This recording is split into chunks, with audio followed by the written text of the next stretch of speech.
Hi, and welcome to the newest episode of the J-Karp Show. And today we're going to go through various sports topics instead of just one main one. First one we have is the NHL. With the regular season nearing its end, the push for the playoffs is underway.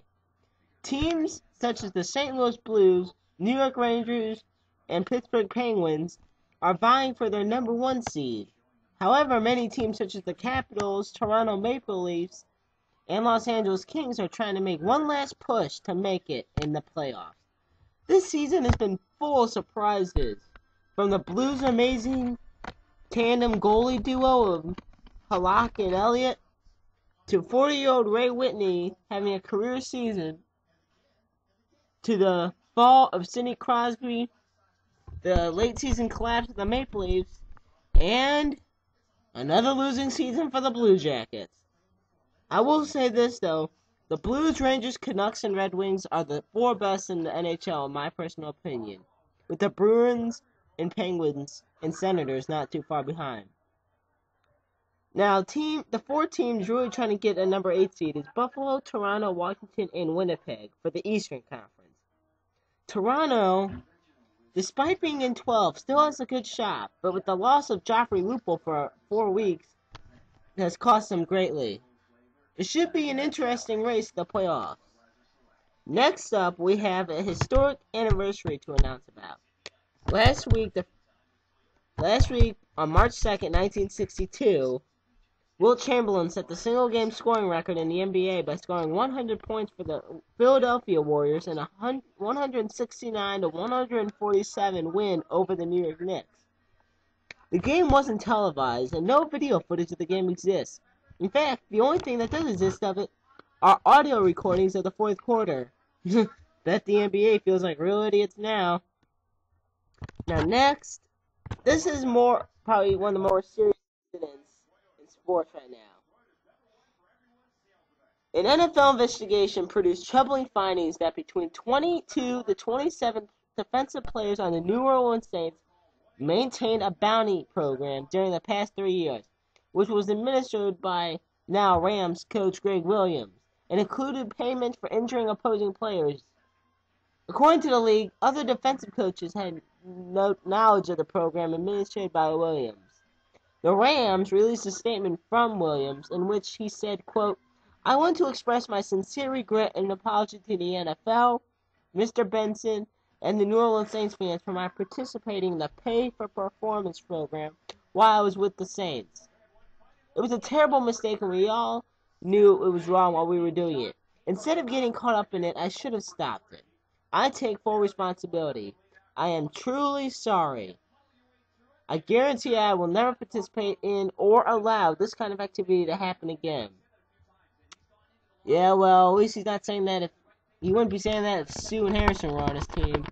Now then, I mean, injuring players is one thing, but getting them extra money for doing it, I kind of think that's a low blow for the league. And that really adds on to the criticism of the NFL as far as business is concerned. But, oh well, it's speechless, because you look at this, the NFL is supposed to be a respected business, but with superimposed fines on certain hits, getting fined $10,000 freaking dollars for wearing orange shoes, Earl Bennett. I mean, it's no wonder why the NFL has gotten the criticism it has. I honestly, as much as I don't like him that well, I feel bad for Roger Goodell. During his tenure, so much hell was broken loose, it's unbelievable. Well, hopefully, the NFL better really make an impression on the Saints for what they did. Otherwise, they will have tainted the league for years to come. Next up on the J-Karp Show, this one will really piss off a lot of Colts fans. This is from President Jim Irsay, stated, "It's a difficult day of shared pain. Peyton Manning is no longer a member of the Indianapolis Colts." Now, I must say, I wasn't stunned to hear he would be released, but it remains shocking. It's a shame Manning was unceremoniously evicted from Lucas Oil Stadium, the home he essentially built with his right arm. I'm not old enough to remember an aging Johnny Unitas who played on the Baltimore Colts practically his whole career, yet ended it as a Charger in '73. Even though Unitas tried to resurrect his greatness one more time, he failed. No matter what, though, Unitas will forever be remembered as a Colt, just like Manning. And to Jim Irsay, I have this to say to you, for your reasons for releasing him. Are you freaking kidding me? I mean, I know the Colts suck right now, but why? Now, true, it does save $28 million of signing bonuses, but this man, his neck is stiff, not his throwing arm. He threw during November and December, and he was throwing great. It's just still hard to reconcile not giving someone like Manning the benefit of the doubt. I guess there are 28 million reasons why he didn't get it. Apparently, Manning's humanitarian efforts around the city of Indianapolis didn't matter at day's end. It didn't matter that Manning essentially built Lucas Oil Stadium and helped hand the city of Indianapolis a Super Bowl they so longed for.